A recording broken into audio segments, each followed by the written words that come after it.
This video was coming pretty late. This trade happened about 3.5 hours ago, so I apologize for my tardiness. I had to get out of bed first and really revel in the Kravtsov video trade video, that we had made beforehand. But the Dallas Stars have made themselves a trade with the Montreal Canadiens that I think is a pretty good deal for both sides. Here's why. The Dallas Stars have acquired Evgenii Dadonov from the Habs in exchange for Denis Gurianov. It's Russian for Russian over here, as the Canadiens are sending Dadonov away. They also are going to be retaining 50% of the remaining portion of Dadonov's contract. Now, I like this trade a lot for a number of reasons. Firstly, if you look at this from the Montreal point of view, this is essentially the guy that the Canadiens are getting in their system from the PK Subban. Okay, no, we're not going to do that.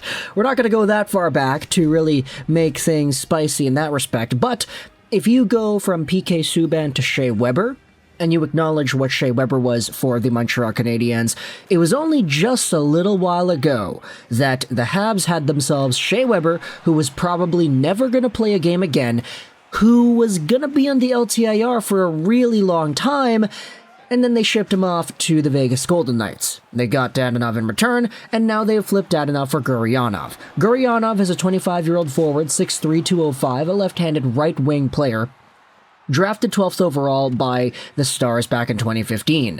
Now, the thing is about Gurianov back when he was drafted, Craig Button labeled Gurianov as the best shooter, I believe, in the draft. It was him and Brock Besser that Button had, as the top two scorers in that draft's class. Of course, there was McDavid and Eichel, but when it came to underrated guys that people weren't really talking about, Gurianov and Besser were up in that conversation. And for good reason, too. Gurianov was a really good scorer in the Russian leagues. He was a very good player for Ladia Togliatti in the MHL, and ever since making his debut with the Dallas Stars, he had been a pretty alright middle six caliber scorer, too. He also came alive for the Dallas Stars in the 2020 bubble playoffs, getting 9 goals and 17 total points in 27 games. He also scored the infamous goal in Vegas Golden Knights lore, where he pretty much sent the Dallas Stars to the Stanley Cup Finals. It was the overtime game in Game 5. He's always had himself somewhat of a storied reputation for that, but as his career has gone on, he had really started to drop off. Last season, he had 31 points in 73 games played, which is pretty good, but this season he has only had 9 points in 43 games, so it's been a really bad sort of transition from last year to this year for Gurianov.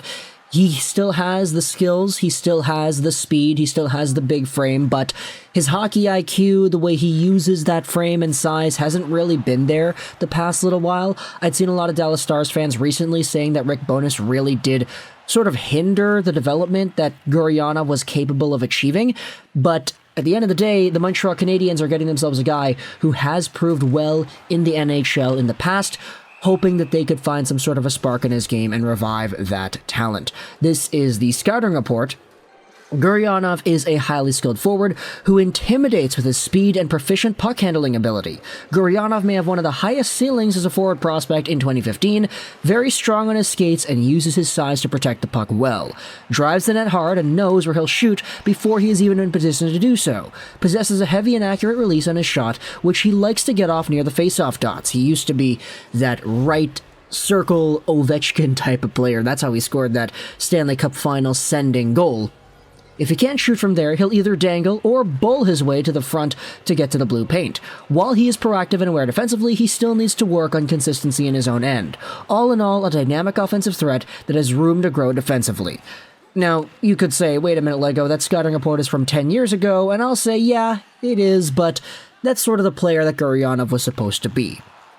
Meanwhile, in Dallas, you're getting rid of this guy who was pretty, let's just say, invisible for you the past little while here, and getting Dadonov in return. A player who, as we noted a few videos ago, might actually have been on the radar, and Winnipeg was actually listed as one of the targets that Dadonov might have been able to go to. They just traded for Nino Niederreiter yesterday, which meant that the other remaining team, Dallas, was the only one left on the chopping block. I think there was some analyst that went out there and said that that was pretty much the case here, that Kent Hughes and co. felt like they might not have been able to get their price, and because because Dallas was one of the only teams remaining that was interested in Dadonov, they just went out there and made the trade. Okay, we'll give us Gurianov instead, and we'll be happy with that.